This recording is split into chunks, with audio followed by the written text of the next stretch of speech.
नमस्कार मंडळी, कसे आहात? मजेत आहात ना? तर आता या ठिकाणी बघा, आपण आज बनवणार आहोत. मी तुमच्यासाठी खास रेसिपी घेऊन आली आहे, कुर्मापुरी. आता कुर्मापुरी म्हटल्यावर तुमच्या तोंडाला पाणी सुटलं असेलच. तर आज आपण कुर्मा ना एका वेगळ्या पद्धतीने बनवणार आहोत.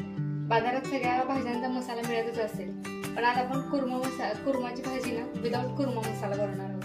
ती कशी, ती तुम्ही व्हिडिओ शेवटपर्यंत नक्की पहा, तुम्हाला समजेलच. तर तुम्ही बघा, इथे मी काय काय साहित्य घेतलेलं आहे. बटाटे घेतलेले आहेत 4, शिमला मिर्च, वाटाणा आणि फ्लावर. आता या सगळ्या भाज्या आपल्याला कुकरमध्ये शिजायला घालायच्या आहेत. या ठिकाणी मी सगळ्या भाज्या कुकरमध्ये शिजायला घालत आहे. त्या मी आधी धुवून घेतलेल्या आहेत, तर मी धुवून घ्या. थोडंसं भाज्यांमध्ये थोडंसं मीठ टाकून मग शिजायला घालायचं आहे तुम्हाला. तर आता या ठिकाणी मी इथं कुकरला भाज्या शिजायला घातलेल्या आहेत. तोपर्यंत आपण एक सिक्रेट मसाला बघून घेऊयात. तर या ठिकाणी बघा, मी एका पॅन मध्ये पांढरे तीळ, थोडंसं किसलेलं खोबरं आणि थोडीशी खसखस नॉर्मल चमच्याभरच असं चांगलं हलकसं लाल होईपर्यंत भाजून घ्यायचं आहे. करपवायचं नाहीये, थोडंसं हलकसं भाजून घ्यायचं आहे लाल होईपर्यंत. तर या ठिकाणी तुम्ही बघू शकता, इथं माझा मसाला लालसर भाजून झालेला आहे. थोडं हलकासा लाल भाजायचा आहे, जास्ती पण लाल भाजायचं नाही, तर वास भाजीला करपट येईल. मी या ठिकाणी बघू शकता, मी पुरीचे पीठ मळून ठेवलेलं आहे. आणि तुम्हाला माहितीच असेल की पुरी करताना त्याच्यामध्ये सोडा टाकतात, पण यातमध्ये मी अजिबात सोडा टाकलेला नाही. मी तुम्हाला याची पुरी सुद्धा करून दाखवणार आहे, कशी फुगते विदाऊट सोड्याची. तर तुम्हाला काय करायचं आहे, 1 तास भाजी करायची, 1 तासभर आधी पुरीचे पीठ मळून ठेवायचं आहे. ते पण एकदम असं घट्टसर बघू शकता, कारण की 1 तासभर आधी भिजत घालायचे आपल्याला, त्यामुळे ते सैल पडू नये म्हणून एकदम असं घट्टसर मळायचं आहे. त्याच्यामध्ये मी 1 पळी तेल घातलेलं आहे मळताना. 2-3 वाट्या गव्हाचं पीठ आणि मीठ घालून परतलेलं आहे, फक्त मळलेलं आहे. आणि अशा पद्धतीने मी असं झाकून 1 तासभर ठेवणार आहे. आणि हा मसाला तुम्हाला मिक्सर मधून बारीक करून घ्यायचा आहे. तुम्ही बघू शकता, मी ते तीळ, खोबरं आणि खसखस बारीक वाटून घेतलेलं आहे. आता आपण भाजीसाठी करणार आहोत. त्याच्यामध्ये 2 पळ्या तेल गरम होण्यासाठी ठेवायचं आहे. तेल गरम झाल्यानंतर याच्यामध्ये आपल्याला थोडंसं बटर टाकायचं आहे. तुम्ही बघू शकता, तेल छान गरम झालेलं आहे. या ठिकाणी मी तमालपत्र, दालचिनी आणि वेलचीची फोड घेतलेली आहे. आता ती या बटर वितळलं ना, त्याच्यामध्ये तमालपत्र, दालचिनी आणि वेलची टाकायची आहे. या ठिकाणी मी 3 कांदे बारीक चिरून घेतलेले आहेत. जेवढा कांदा जास्त तेवढी भाजीला छान चव येते. त्यामुळे जेवढा कांदा तुम्हाला जास्त घालता येईल, जेवढी लोकांची कन्सिस्टन्सी आहे तुमची, त्यानुसार तुम्ही कांदे वाढवू शकता. याच्यामध्ये आपल्याला कांदा भाजायला टाकायचा आहे. कांदा एकदम मंद आचेवरती शिजू द्यायचे आपल्याला लाल होईपर्यंत. आणि तोपर्यंत हा शिजतोय तोपर्यंत आपल्या भाज्याही शिजत आहेत. इकडं बघू शकता, आपला कांदा छान असा शिजलेला आहे मंद आचेवरती. 10 ते 15 मिनिटं लागतात मंद आचेवरती, तुम्ही झाकून ठेवू शकता.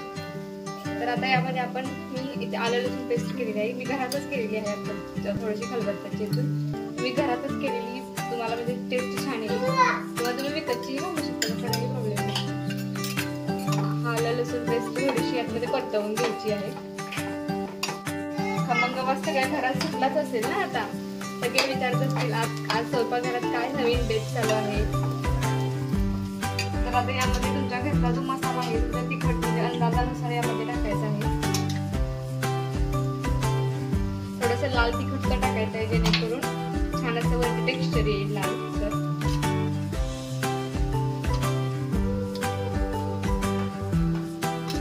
1 मिनिटभर हे परतवून घ्यायचं आहे. आता यामध्ये 1 मिनिटभर हे परतवून घ्यायचं आहे. त्यानंतर याच्यामध्ये तीळ, खोबरं आणि खसखस आपण जी बारीक केलेली आहे म्हणजे थोडीशी टाकायची आहे. जर जास्त झाली असेल तर तुम्ही दुसऱ्या भाजीत घालू शकता. थोडीशी टाकायची आहे. ही 1-अर्धा मिनिटभर नुसती परतवून घ्यायची तेलामध्ये, जेणेकरून खोबऱ्याला चांगलं तेल सुटेल आणि वरती जे टेक्स्चर आहे ते खूप मस्त येईल. आता याच्यामध्ये 2 बारीक चिरलेले टोमॅटो घालायचे. तुम्ही याची प्युरी करून पण घालू शकता, पण जर चिरलेला टोमॅटो आहे ना, तो जर 10 मिनिटाचा तुम्ही यामध्ये शिजवून घेतला तर त्याला खूप छान असं टेक्स्चर पण येईल आणि खूप छान चव पण उतरते.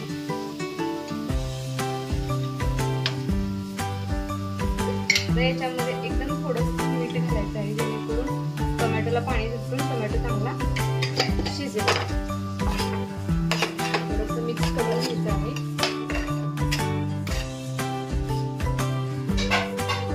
आणि मंद आचेवरती 5 ते 7 मिनिटं तुम्ही शिजवून घ्यायचं. तुम्ही बघू शकता आपला टोमॅटो एकदम मस्त शिजलेला आहे.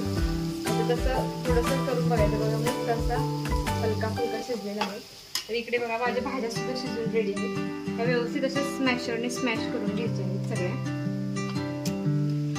आता बघा मी स्मॅशरने मस्त अशा भाज्या सगळ्या स्मॅश करून घेतलेल्या आहेत. आता टोमॅटो हे आपला भाजून झालेला आहे.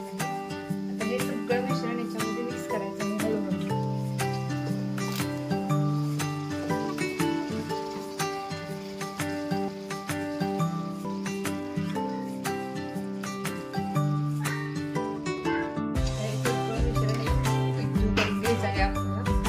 बघू शकता टेक्स्चर किती छान मस्त आलेलं आहे. तीळ, खोबरं आणि खसखसचं सगळं पूर्ण एकजीव करून घ्यायचं आहे.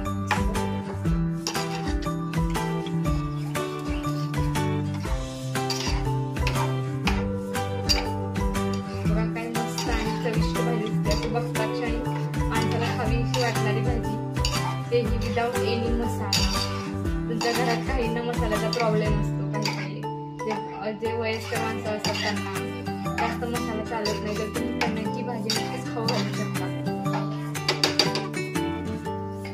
भाजी आपली तयार झालेली आहे. चवीनुसार मीठ टाकायचं त्याच्यामध्ये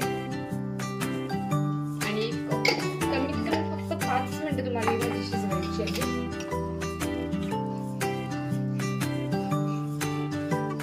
तयार आहे. त्याच्यामध्ये मस्त अशी याच्यावरती कोथिंबीर भरभरायची आहे छानपैकी.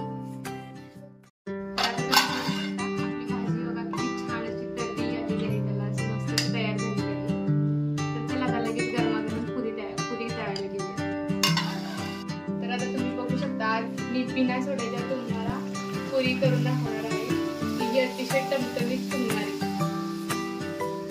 सोड्याने काय होतं, ते जास्त शोषून